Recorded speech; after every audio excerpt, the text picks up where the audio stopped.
books and ebooks are sold.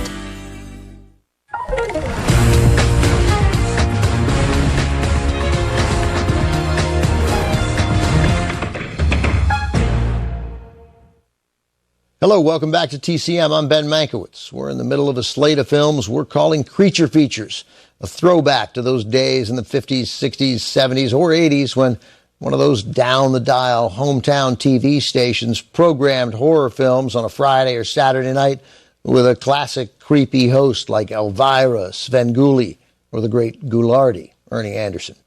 We just saw a Creature from the Black Lagoon. Up next, a low-budget sci-fi thriller from the late 1950s that is an undisputed cult classic today.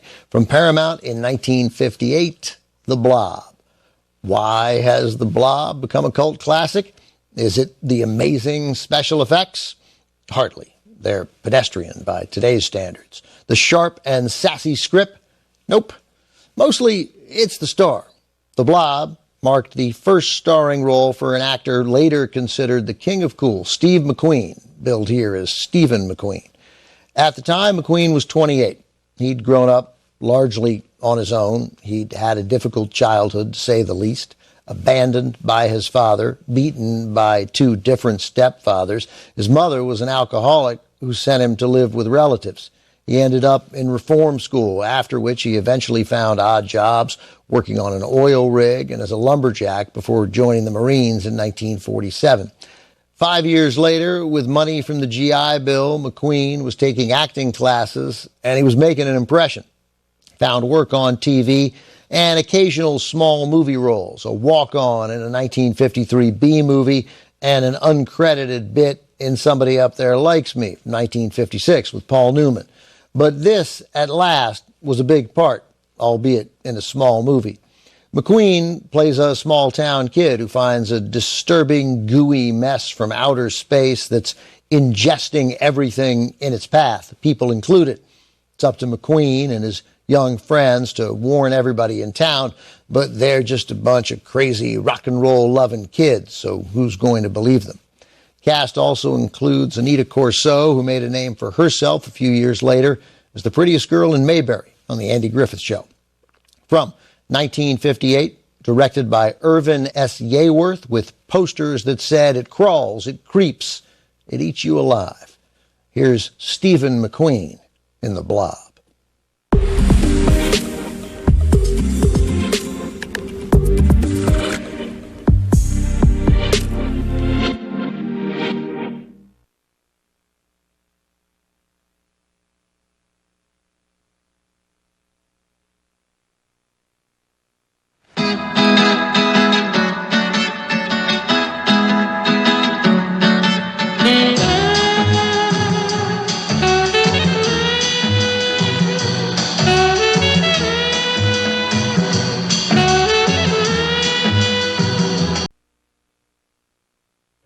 At roughly the same time The Blob hit theaters, Stephen McQueen's career, that's how he was billed in The Blob, took off with the hit Western series Wanted Dead or Alive.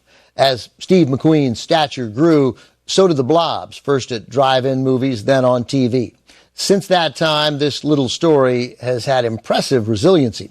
In 1972, 14 years after this original, a sequel, Beware the Blob, directed by, believe it or not, Larry Hagman, hit theaters. It was also known as Son of the Blob.